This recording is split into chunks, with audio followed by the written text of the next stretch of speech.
time for the best coverage of the top stories in sports. The Sports Wrap with Jason Page starts now. Yes, it does, and good to have you with us on this Wednesday. Lot to do over the next 60 minutes. Sam Yarnell is off. He was off yesterday. He's off today.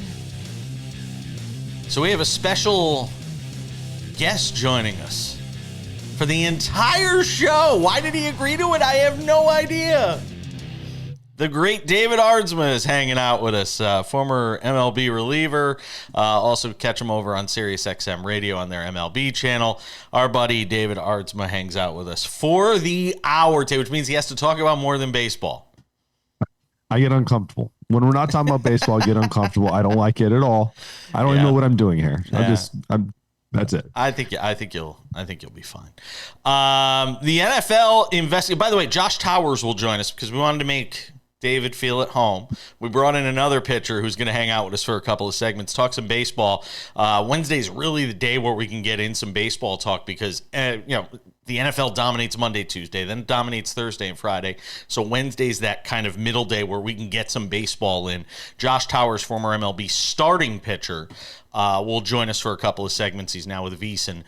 He will hang out with us. Thank you to my friend Scott Seidenberg, by the way, for helping to set that up as well. All right. NFL's investigating Deshaun Watson. Again, stop me if you've heard this. It's like Groundhog Day. Another sexual assault case. Civil lawsuit filed from an incident that happened in 2020. It's interesting to see every league's got its own manner in which they deal with these sorts of situations, David. We've seen how Major League Baseball handled it with Trevor Bauer, and now we're getting a peek at how the NFL has handled it. They suspended Watson. He was off the field for a long time. Arbitrator came in, all of that, and now he's back. And now you're basically revisiting a similar sort of incident, and you wonder how the NFL goes about handling it this time. In the case of MLB, they suspended Trevor Bauer for what did it amount to? A year and a half, something like that? A year plus. Yeah, a year plus. And then they said, okay, an arbitrator came in and said, you got to let him back in, and then nobody signed him. I suspect the NFL will always be different in this regard, although I have to imagine if there is a long-term suspension for Deshaun Watson again, this would probably be the final strike for him. But just contrasting and comparing how Major League Baseball has handled this as opposed to the way the NFL has handled it, where they already suspended him once and now they're looking into it again. Obviously, Major League Baseball, when the girls came forward and accused Trevor Bauer, they suspended him, took him out of baseball. Like you said, you had that opportunity to sign him back, and nobody has. This one makes it so interesting. This is the thing, is everything that happened with Deshaun Watson, we thought that was done in the past. We kind of knew it all. It's over. And then somebody else comes forward, right? And somebody steps up to the plate with another one that just looks so bad. Like, Deshaun, just stop with the massage stuff. Just even you're going on a date and you're demanding the massage stuff. Just stop at this point. NFL, if this is true, at any point, there's no chance. And there's no chance he's playing. NFL needs to step up and can't let this be a team choice anymore. They need to just step up and end his career. Well, it's also, too, and I was just thinking about, and in a much more egregious sort of case, we all know the allegations that are out there against Wander Franco. And again, Major League Baseball, for all its flaws, all its warts, and it has them. Every league does. Every commissioner does. None of these guys are perfect. But in the case of Rob Manfred in Major League Baseball, the moment that the Wander Franco story came out, boom, he was gone. He was on ice. He was on the shelf. That was it. And I think we all knew kind of at that point he was never coming back. So it's just, again, another example of how some leagues say zero tolerance, we're shutting it down. And the NFL, and look, I mean, here's the thing for me for the NFL. Everybody's complaining about how the NFL handles, oh my God, they scheduled a game on Friday night, opening week, up against high school football. They put it on Peacock, made you pay for a game in Brazil, which wasn't even a great game.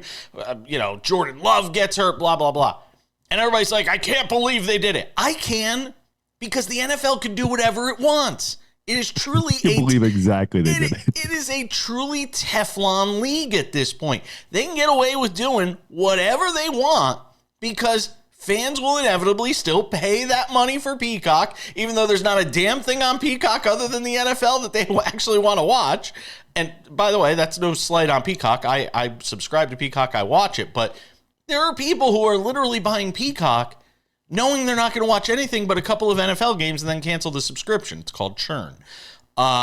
So, that's why the NFL could do what it does. That's why it could take a softer stance on something like Deshaun Watson, because fans aren't going anywhere. There's still going to be 7 zillion people watching the Super Bowl, in February with Kendrick Lamar as your halftime performance. Are you a Kendrick Lamar guy, by the way? I'm starting to be more. I'm starting to be a little bit, but it doesn't move the needle for me. But I don't think they made that Super Bowl halftime for us. I don't know. Maybe I'm crazy on that one. Yeah, but they always invite older acts, so I'm thinking maybe they are making it for us. There'll be some of them. Some old salty OGs that we like will come out. Well, it was like when Snoop Dogg and Dr. Dre and Eminem came out. It's like, that was great when I was in high school. That was the last time they put anything out that I listened to.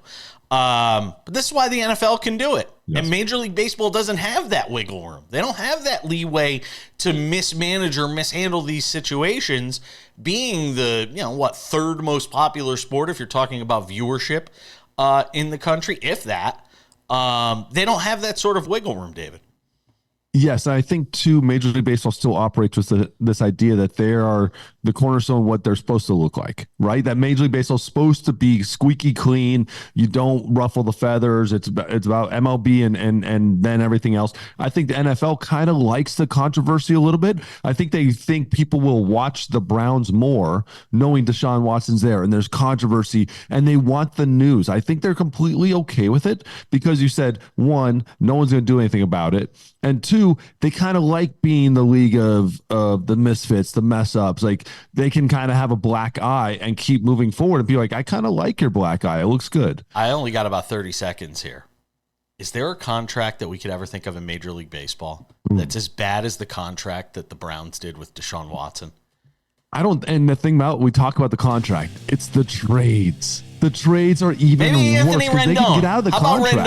How about Rendon? Would that be like the Deshaun Watson equivalent? It's close. I mean, close that's a because bad he really never, but at least he performed a little bit. Oh man! I mean, you're talking a real little bit. Rendon might be. Hey, I'm still a Rice guy. I got to give my love, my guy. Anthony Rendon might be the comparison. We're coming back. Tyreek Hill wants a police officer fired. We'll talk about it next.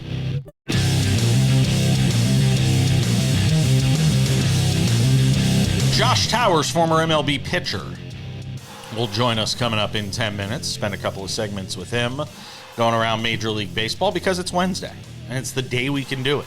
Wednesday is going to be like the baseball day. Yes. The best Which day. is music to the ears of our friend David Aardsma, who's hanging out with us for the entire show today. We blackmailed him with videos of walk-off home runs he's given up to Alex Rios or something like that. I actually tried, it's a true story, I tried to get Kenny Albert on the show today. I was telling this story off the air to David. I was trying to get Kenny Albert on the show. So I text Kenny Albert yesterday, and he says, I'm in a seminar all day on Wednesday, so I can't do it. He goes, and I said, you have a link to the guy I'm doing the show with. And he was like, oh, who are you doing the show with? I said, David Aardsma. And I said, he was like, oh, the former pitcher. I was like, yeah. He goes, what's the link? That we both have names that start with the first letter of the alphabet? And I was like, no, that's not it. And he goes, what's the link? And I sent him the thing. He actually, I think he forgot about it. I think he actually. That makes one of us. One of the two forgot about it. And all of my friends strongly remind me of that moment. Is it the one that you get reminded of the most? Yes. It was a walk-off home run, by the way, to Alex Rios in 2010. Mariners and White Sox on Fox on a Saturday afternoon. So there you go. Okay, so let's talk about Tyreek Hill for a few minutes before we get to Josh Towers. I have to be honest, and I was very critical of the way the Miami-Dade PD handled this. Could Could Tyreek Hill have handled it better? Yes. But there is nothing in the law that says you have to be respectful to a police officer. So No. for everybody who keeps saying, well, he should have just been respectful, he was disrespectful, there's nothing in the law. I can't tell you how many TikTok videos I have watched of police officers just keeping their cool, calm and simple, even demeanor, giving a ticket to somebody who was mother effing them up and down. Okay, I mean undressing them to no end. I have seen so many of those videos, and police officers do the right thing. They do the professional thing. They keep their cool, hand out the ticket, have a nice day, sir. These guys didn't do that. I mean, we're watching the video now of Tyreek Hill getting dragged out of the car and thrown to the ground twice. And again, it's not to say that Tyreek Hill couldn't have handled it better, but the police officers in this instant should have also handled it well. Here's what I'll say, David, and I want to get your thoughts on it. I think suspending the officer is justified. I don't have the full book, the file on this particular officer that's in question that he thinks should be fired, and I assume it's the one that threw him down twice, and he had all the hand tattoos and the neck tattoos and all that stuff, which, by the way, hand tattoos and neck tattoos don't necessarily make you a bad guy. So I don't have the whole file on this guy. By the way, you got any tats? I got a lot. They're all covered, almost all covered up. Really? I got some right there. Yeah. I didn't know you had tats. I got about 12, 13. See, I thought you were like straight edge, clean cut. Guess not. I'm planning to get a tattoo right here, and it's going to be Pac-Man. If anybody's ever seen the Pac-Man thing that goes off in the background, it's going to be Pac-Man getting chased by the 4 ghosts. Yeah, that's the only tattoo I will ever get in my life. So to me, I think suspending the officer based on what we currently have is right. I don't know if firing him is the right move, though. I don't think firing him is right. I don't think firing is justified, but I do understand where Tyreek Hill is coming from. Like that, you're in the moment. You're the one getting thrown to the ground. You're the one kind of getting manhandled, and at that point, you're on camera. It's right before a game. It's pretty obvious that you're going to your place of work. If there was ever a more obvious, like unless you're a cop in uniform going to work type of thing, it's pretty obvious exactly where he's going, and the cops have to understand that and understand that there are a lot more cameras on them and how to react. Suspending, absolutely. I am 100% in that camp. The more I watch it, the more I'm on Tyreek Hill's side. The first time I watched it, I said, well, you're kind of being an idiot, but I immediately went, that's a little heavy. And I started talking to cops. I started asking the cop friends, and they said, you got to de-escalate. And he does not have to be friendly and nice and compliant. He doesn't have to be. He can roll up his window. He can say no. And that you can still keep your calm and handle a situation. And that's when I started seeing it from another perspective. Yeah, and there were threats of, hey, we're going to break in your window. And then it was stop crying when he was talking about the knee. There was clearly a certain animus towards Tyreek Hill in this situation that just didn't have to exist. It didn't have to go down the way it did. And again, it went beyond what it should have. But it didn't it also didn't rise to the level of what it could have and what some things should. I think a suspension is warranted. And look, if you're Tyreek Hill, if there's one thing NFL teams loathe, we say this all the time when we talk about the NFL, they loathe distractions. And the longer this thing is hanging out there, the more that his teammates have to answer questions about it. And they'll say the right things. And Mike McDaniel will say the right things. I thought what he did in that press conference on Monday, as emotional as he was, taking the side and backing his guy in Tyreek Hill, every guy in that locker room is going to respect Mike McDaniel for the way that he talked about that situation. But at the same time, teams want to move on. Teams want to talk about playing. They want to talk about playing against Buffalo this week. I don't even necessarily know about let it go, because again, we're not in that position. I said this earlier in the week. I have been the recipient of white privilege when it comes to dealing with the police. I've had several instances that could have gone terribly sideways on traffic violations where there were some misunderstandings about my license or things like that. And every interaction I've ever had with the police has been nice. Some of that has been media privilege because of who I am and people knowing who I am. and some of it's just been being the white guy, the non-threatening white guy. So I can't speak to the idea of just get over it and move on, but I can speak to the fact that I've never had to deal with that sort of thing. So I can't imagine what it's like for a person of color to be put into that situation. I can't imagine either, right? Because I same thing. I've been in your shoes. I've never had to be brought out, never had to be handcuffed and all of that. Oh. But I'd say this: the idea of let it go is the idea of handle it behind closed doors, while at the same time like standing up for yourself. But stop getting in front of media, stop getting on social media. Don't do that sort of stuff. Yeah. Because at some point it just becomes a distraction, and now your season becomes about that one moment. Yeah. Let the moment be. We know it. Stand behind it. Do maybe get active in the community and stand up for it. But let it go media wise. Josh Towers will join us next. Major League Baseball. We'll get to him next.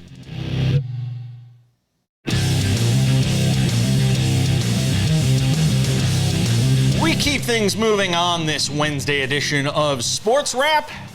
Special guest David Aardsma hanging out with us for the show today, which means we get to talk some baseball. Wednesdays are the day where we're going to do baseball now that NFL season is kicked into gear. And another special guest is hanging out with us. That's Josh Towers, former MLB starting pitcher. Spent a number of years in the bigs. Notably with the Blue Jays. Is that who people most associate you with, Josh?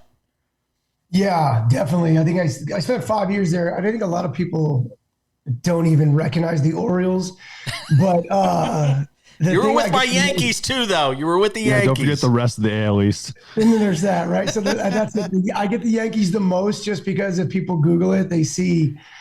They just get. You know what's crazy is like all the time I was with the Orioles, all the time I was with the Blue Jays.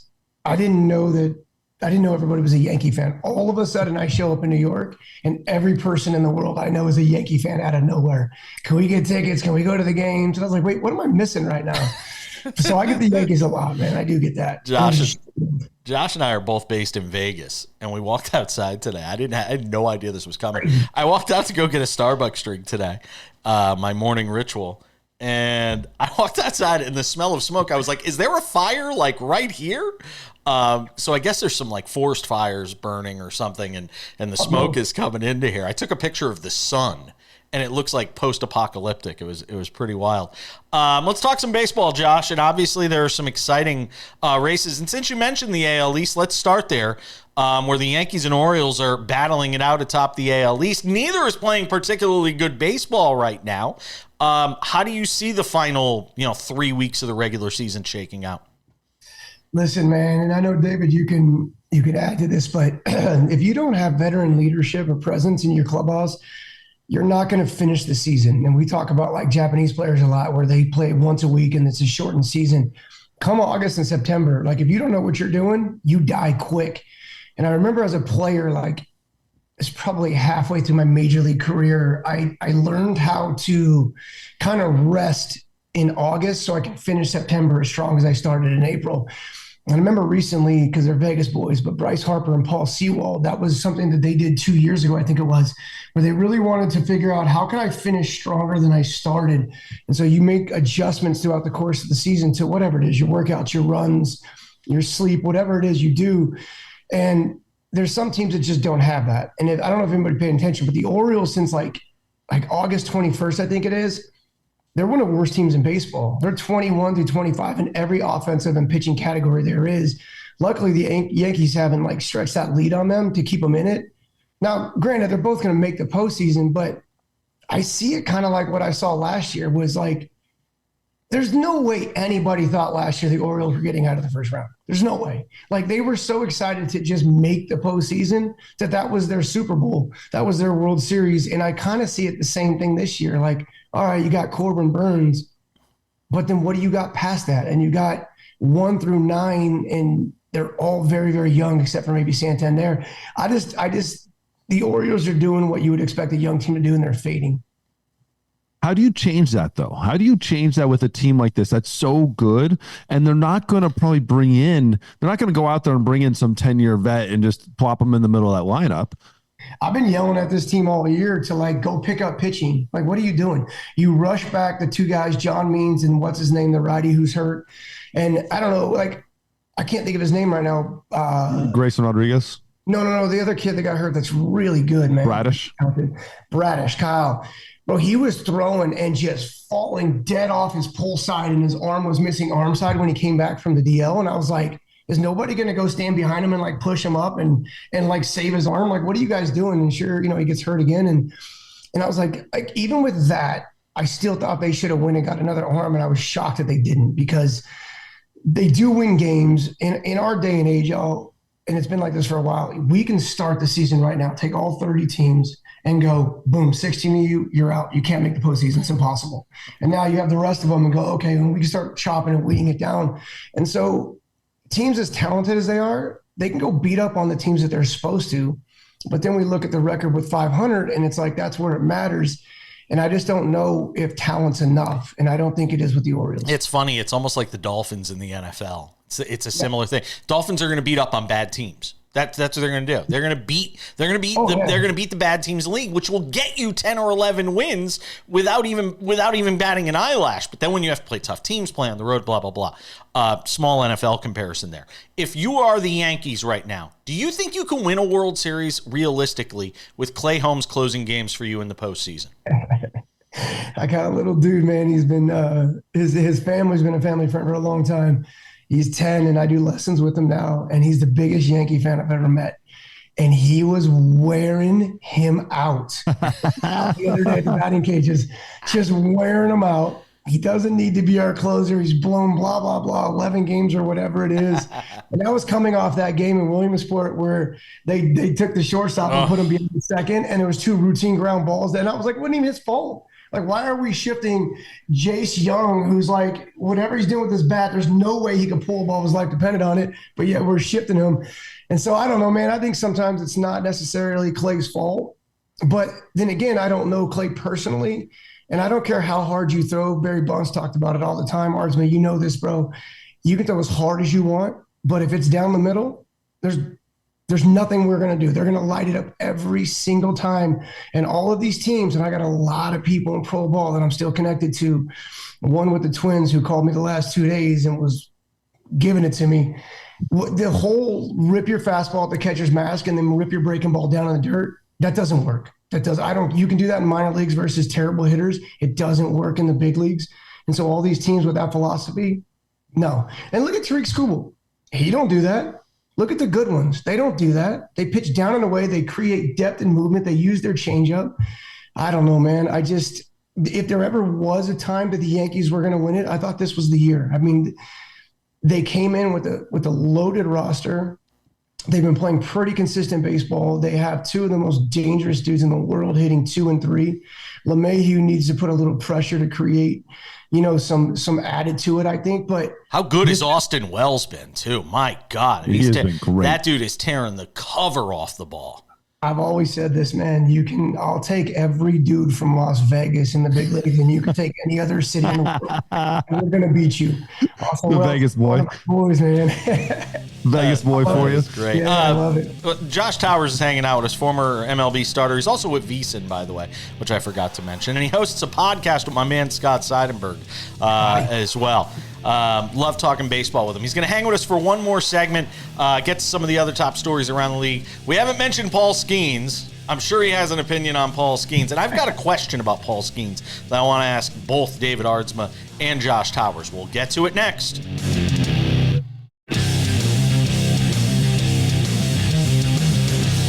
Something to consider coming up in 10 minutes on the show. It's going to get a little political. I never really get political on the show, but Taylor Swift's endorsement made me think about something. It's got a bit of a sports kick to it. We'll get to that coming up in about 10 minutes, because everybody watched the debate on Tuesday night, except David Aardsma, who was given apparently was giving pitching lessons. So David wasn't. David was like the one person in America that wasn't watching the debate. Right, David?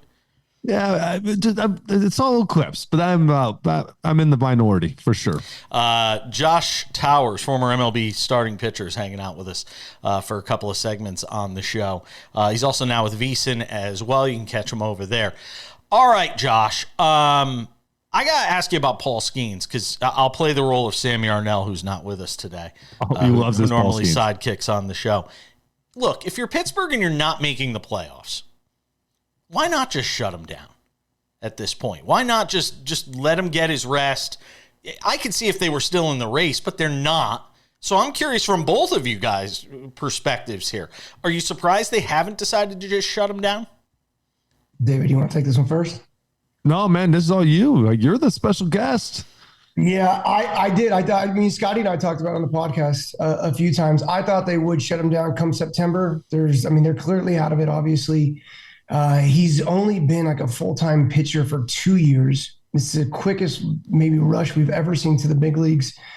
And our arms, like, you have to earn the right to do this. Like, this takes time. You learn throwing programs. You learn workout programs. Like, there's a reason, like, Brett Favre and these guys at the end of their careers, they were able to jump in it quicker because you put time in, and he doesn't have that, right? And he has this gift. He's not trying to throw 104, but he has that gift, and it's still stressful. I don't care, whether I'm trying to or not. And I just don't understand why they're going to let this prolong when I'm hoping to have this guy for a long time. Now, they know that they're not going to have him probably past free agency, but at least maybe 5 more years. And I don't want one of those years or 2 of those years to be a Tommy John year.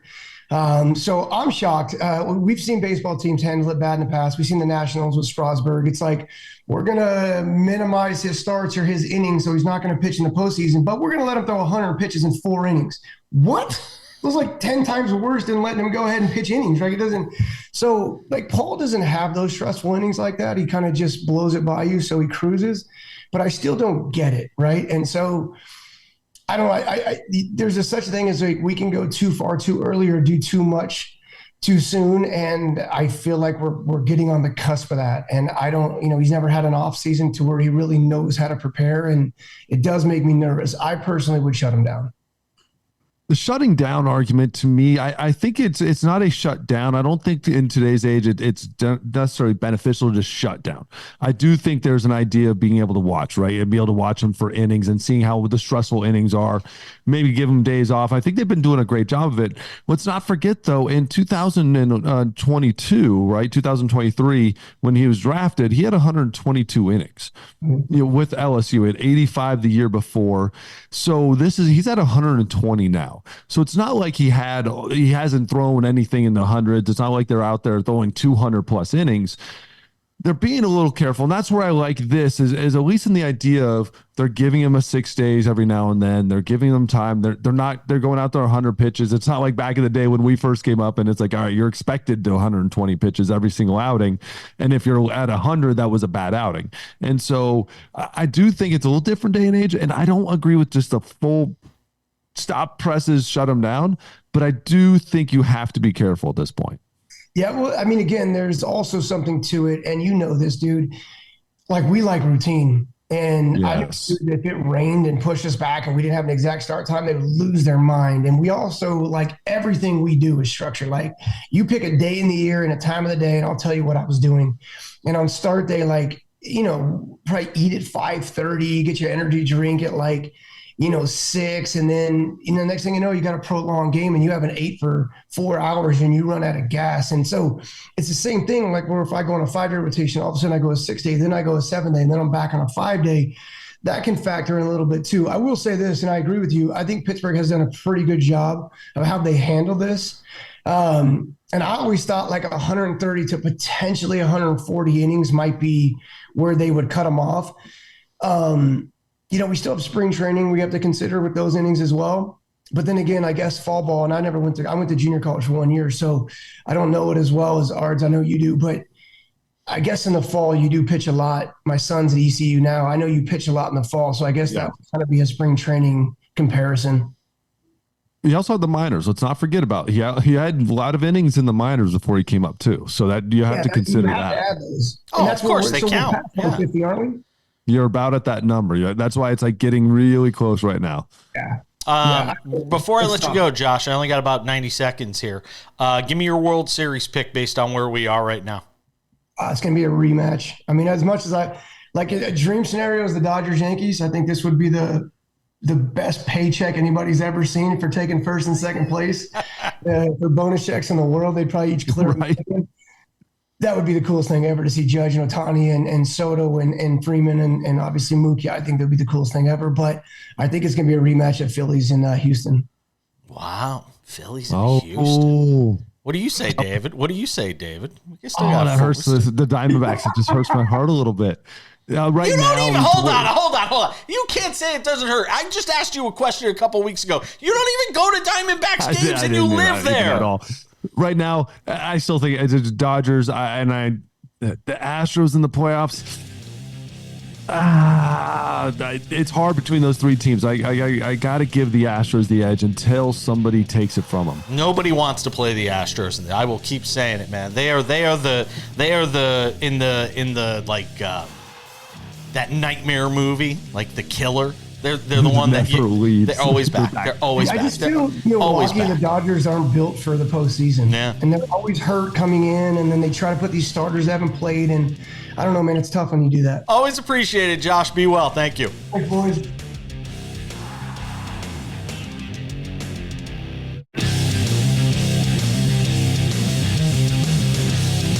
All right. Odds and Ends wraps up the show in 10 minutes. David Aardsma hanging out with us for the entire show today. How you feeling so far? I'm feeling good. I like talking about baseball. I'll say that. Yes, I know. Favorite subject. I get it. See, I don't have that luxury. If I could, I would do baseball 6 segments every day, 365 days a year. Maybe I should be working for like MLB Network or something. Because I love it. But unfortunately, when you do a daily show that's dedicated to everything, you got to talk about everything, including, I know you probably watch this show hoping to get away from politics. I know most people say, I don't want any politics in my sports. Shut up and dribble. But today, a little bit of politics on the show because it was probably a Super Bowl sized audience watching this debate on Tuesday night between Kamala Harris, the vice president, and former President Donald Trump. I watched the entire thing start to finish. There was only one commercial in that thing, by the way. But first of all, I will ask you, David, did you watch? I watched partly. I was actually coaching my son, throwing batting practice throughout the whole thing. So while they were picking up the baseballs, I was watching a little bit. You're lucky. Look. At the end of the day, it's a debate. What if we don't? It is. Just looking for the one soundbite to see who won on the soundbite. Styles and all of that stuff. But 8 minutes after the debate ended, the world got set on fire because childless cat lady Taylor Swift announced she was endorsing Kamala Harris, which, by the way, isn't a huge shock. She endorsed Joe Biden in 2020. With Kamala Harris as the VP. If she had endorsed anybody else, I would have been more shocked. Absolutely shocked. Great picture of her with a cat. So she obviously, and it was kind of a staged photo, so you know that this was set up in advance. First of all, impeccable timing by Taylor Swift. She knew she was going to have the biggest audience imaginable watching right after that debate ended. This is a brilliant woman. Say what you want, whether you like her music, you don't like her music. It's not necessarily my thing. I have a few of her songs on my Spotify playlist. I think she's very talented. Yeah, it's me. I'm the problem. It's me. I always quote that. But it made me wonder when everybody went nuts about her endorsement, which within minutes had like 2 million likes. She has, I think they said 250 million followers. Insane. I don't even contemplate that. No, my I can't. 15,000 or 12,000. I have to ask the question. Is there a professional athlete? That could have the kind of impact with an endorsement, a political endorsement, that Taylor Swift had with her endorsement on Tuesday night? and I've been racking my brain on this one, David. I really have. I don't know. I don't know if one exists. I don't know if there's somebody out there that even comes close. You want to say LeBron James? That's the closest in the U.S. That might be the closest, but at the same time, we know exactly what the endorsement would be. Right. He's been pretty clear about that. But we knew what Taylor Swift's was, and everybody still's like the most famous celebrity endorsement in the history of politics. And maybe because the margins between Trump and Harris, if you look at the polling, the margins are so tight that they're like, that little bit could be what pushes her over the edge. I just don't know. I'm trying to think if there's anybody out there that could, in sports, that could have that kind of impact. I don't think there is. You know, like if somebody, like you think of the most famous athletes in every league, right? Like Mike Trout has huge clout and popularity and respect in sports. Respect, yeah. But even if Mike Trout came out, one of the greatest players of our generation, even with all the injuries, if Mike Trout came out and said, I'm supporting Kamala Harris, nobody's going to care. No one's going to care. Bryce Harper, I would say, would probably have more of a oomph than Trout in baseball. It'd probably be him. I think, you know what? I do think there are a couple athletes, and this transcends, because at the same time, everyone knows where Taylor Swift stands, but she mobilizes an entire youth, an entire generation, right? It would have to be like a Messi or Ronaldo, somebody outside of this country, because when they probably speak, it is the word of God. And so that's the type of thing. Messi's an interesting one, even though he can't even vote in a U.S. election, but he plays obviously for Miami in MLS. That's actually a really good point. It's actually a very solid point. Or I'm even thinking like flip it the other way, and this is going to sound stupid because NASCAR. While we cover it on this show every Friday with Tino Patino, and I've watched more NASCAR this year than I've ever watched in my life, by the way. If a NASCAR driver supported Kamala Harris, because that is a sport that is thought to have a much more conservative fan base, if you had a NASCAR driver come in and say, Trump's just too much for me, I can't do it, and almost give permission to other conservatives to vote for Kamala Harris, the way Dick Cheney recently did, who's a lifelong conservative, Liz Cheney, a number of other conservatives have come out and said they're supporting Kamala Harris. I think that would almost have more of an impact than like a LeBron James, who everybody's already like, well, he's going to vote for her anyway, so who cares? I think sometimes it gets into the idea of that next generation. It starts affecting the 13, 14, 15-year-old. Yeah. I think that's actually where more of that power is, where LeBron or even a Taylor Swift stand is in that generation that doesn't have a choice yet, but that first idea of who to vote for is that person. So it raises them up into a thought process. She is good. We might not see it now, but we will see it in 3-4 years. Yeah, she's going to energize the youth vote for sure. And those are the people that Democrats always worry about are staying at home. All right, that's it for politics. Odds and Ends wraps up the show next. Don't go anywhere.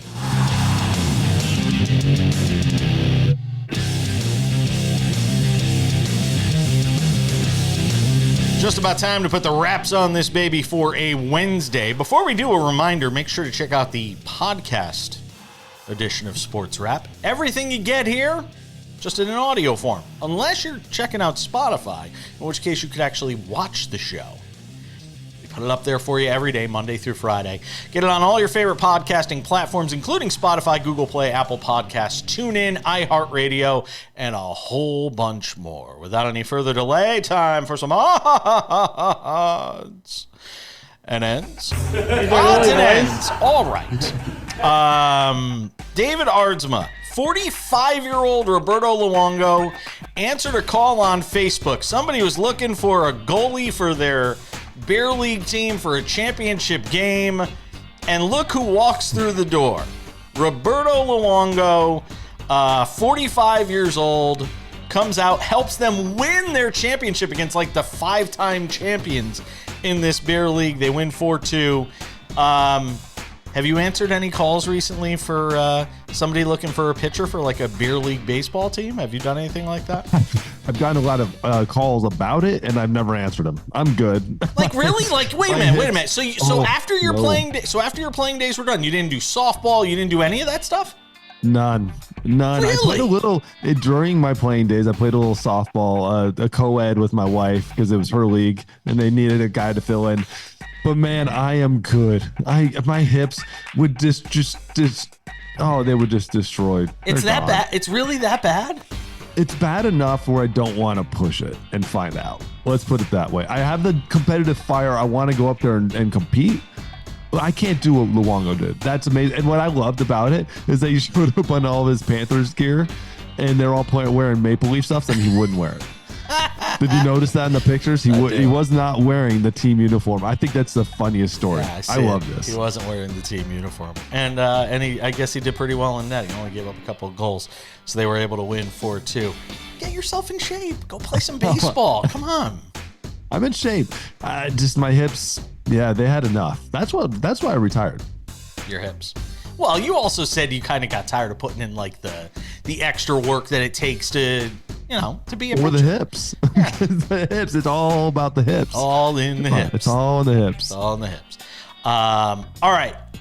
Something obviously a bit more serious. We would be remiss if we did not remember today. It is September 11th, 23 years ago. The worst terrorist attack on American soil took place. I have often shared the story, David. I was a news anchor at the time. It was 2001. I was a news anchor in Danbury, Connecticut, which is about an hour and a half outside of New York City. It's a suburb of New York City. A lot of people, it was a commuter city. People from Danbury would go in. So I literally saw people getting off the trains in Danbury that afternoon with ash covered on their shoes and things like that. I was down at the 9/11 memorial the first time they allowed media in. Not the memorial, the actual site. The first time they allowed media kind of down there as a collective. So I kind of, you never get it out of your head, ever. And I remember being on the air that day, watching the towers come down, literally doing play-by-play to an audience of radio listeners as the towers came down, WLAD in Danbury back in September 11th, 2001. So I've often shared my remembrance. You were playing college baseball at the time? Yeah, I was down at Rice, down in Houston, and again, time difference and all that stuff. Sure. But just morning was getting started, and it was on TV, and I just in shock, just in my living room, just absolutely in shock. Yeah, and wow. I mean, what was the? And that's it. And also, you were in Texas, which was Rice is Texas for people who don't know. Rice is in Texas, which is conservative territory. George W. Bush was from there. So obviously there were a lot of people rallying around the president at that time. The one thing that comes to mind for me, and I've always shared this, my story is I'm driving, listening. I was already on my way into the station when the second tower got hit. And I remember it was like a 45-minute drive. And I'm just sitting there racing to the audience. The adrenaline's rushing because I know I'm going to be on the air all day covering this. And I remember getting to the end of an exit ramp. And there's a woman in the car next to me. Her windows are rolled up. My windows are rolled up. And I remember looking to my left and seeing this woman in the car and seeing the sheer terror in her face. And knowing in that moment, we were both connected. We were both listening to the exact same thing and knew what was going on. And I remember getting home that night after a long day of covering the story and just being exhausted and just collapsing on my bed and crying because I knew the world was never going to be the same after that day. And it never has. I mean, everything, it's hard for me to believe sometimes. We only got about a minute here. But it's hard for me to imagine sometimes that there are kids growing up who aren't even alive now, like it's 23 years, who have no concept of 9/11, like what the world was like before that, pre-9/11, post-9/11. Yeah, they don't know. They don't understand the freedom, the just being able to move without having to be checked for everything and getting on an airplane. I remember walking up and watching my dad get on the airplane and get off and meeting him right there at the gate. And you never even thought about it. And yeah, my kids, They don't know. They understand the video and kind of what happened afterwards, but they don't know the feeling, that gut instinctual feeling of like, everything is different from this moment. Yeah, that sense of loss that we all felt in that moment, that the United States had that it shut itself off in so many regards from those problems that other nations around the world faced. We were facing it within our own borders. It's going to wrap it up for us today. David, this was fun. Thank you. I appreciate you hanging out. First full show. Thank you for having me. Be a part of it. This is great. Sam Yarnell might get Wally pipped. It's going to wrap it up. Go, Sammy. See ya. It's going to wrap it up for us. We'll see you back here tomorrow. Sam will return. Thanks to Josh Towers, too.